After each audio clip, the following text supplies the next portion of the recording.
Шигабуддин Марджани – один из немногих дореволюционных татарских деятелей, получивших известность не как поэт или писатель, а за совокупность дел, которые он совершил за 71 год жизни, работая в разных ипостасях.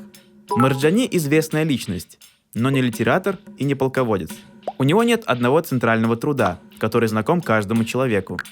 Тем не менее, он считается одним из символов татарского народа.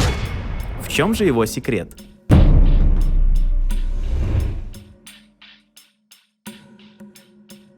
Загадки начинаются с самого рождения.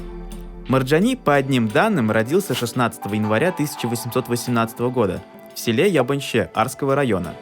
Это недалеко от деревни Марджан, откуда и пошло его прозвище. По другим данным, он появился на свет в селе Ташкещу. Его дед и отец были приходскими имамами и учителями. Начальное богословское образование он получил от отца. Однако мать Марджани умерла, когда ему было 3 года, и он рос под надзором мачехи.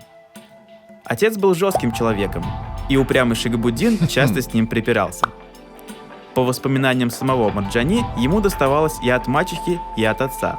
Позже он часто говорил ученикам: «Детей своих никогда не бейте, особенно остерегайтесь бить по голове. Я в детстве натерпелся немало».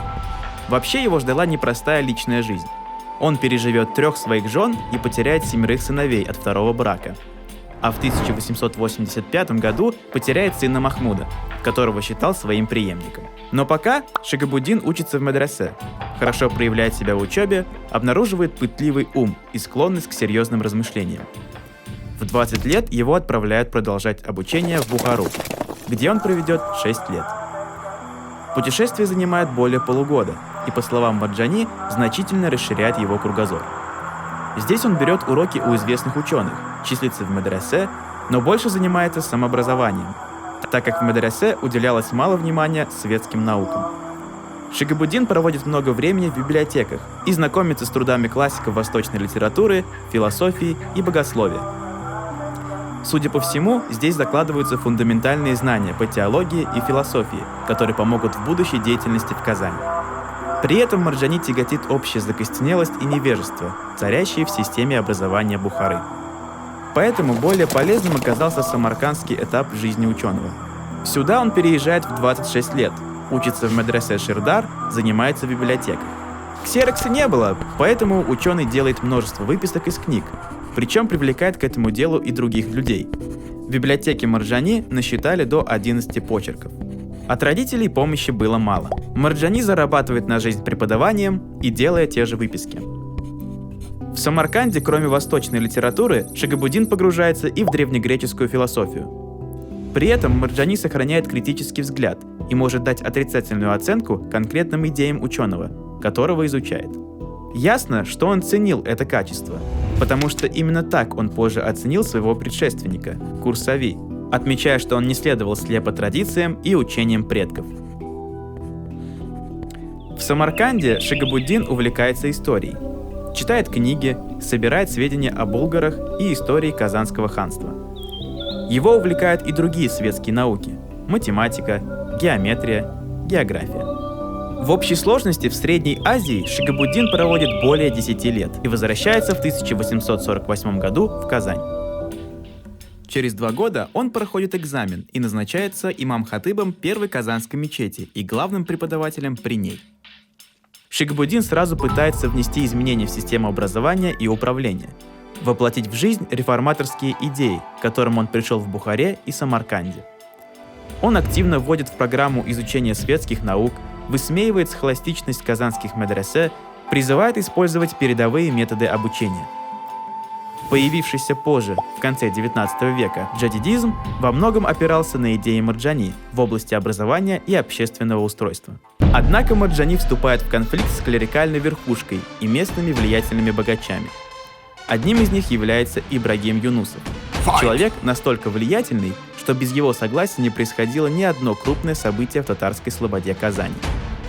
Будучи человеком прямым, гордым и даже жестким, Марджани почти всю жизнь находился в остром конфликте с Юнусовым и многими другими известными личностями того времени.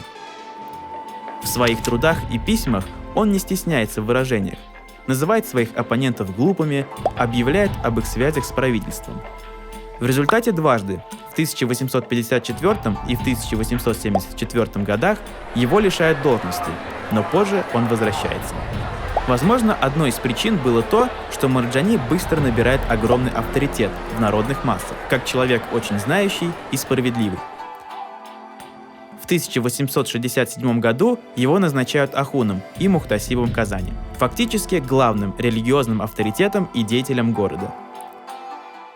Он является мусульманским судьей, казыем, важнейшая должность в решении не только общественных и религиозных, но и большинства бытовых проблем того времени. Именно Марджани контролирует издание текста Корана в казанской типографии. Его имя становится известно далеко за пределами Казани. Все это время Марджани занимался наукой и богословием. Стиль его текстов был полон арабизмов, его не просто читать. Это было свойственно научным трудам того времени. Тем более Марджани в основном опирался на арабские и персидские источники. В книге «Назаратуль-Хак» Марджани излагает реформаторские идеи в сфере религии. Он выступает за возврат к истокам, призывает каждого мусульманина больше внимания уделять Корану и хадисам и самостоятельно делать выводы, а не опираться на правила, появившиеся за много веков комментариев.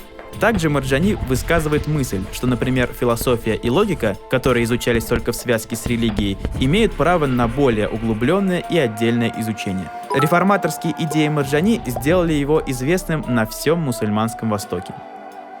Марджани пишет множество объемных текстов и книг, большей частью богословских, но даже в них он касается вопросов философии, науки, образования и даже рассуждает о бытовых вопросах при соблюдении шариата. Марджани много времени посвятил изучению истории. Считается, что он заложил основу в краеведение и историографию татарского народа. Его книга «Мустафа дель-Ахбар» стала первым фундаментальным изучением истории Волжской Булгарии и Казанского ханства. Он несколько раз побывал на развалинах булгар, изучил надписи на надгробиях, путешествовал по селам, где занимался научными изысканиями. Марджани общался и с русскими историками Казани – Радловым, Готвальдом, Казимбеком, а через своего ученика Хусаина Фаизханова и с востоковедами Петербурга. Изучение истории тесно переплетается у Марджани с вопросом национального самосознания. Он пытается доказать булгарские корни татар, конфликтует с официальными властями в вопросах угнетения и прав татар в Казани.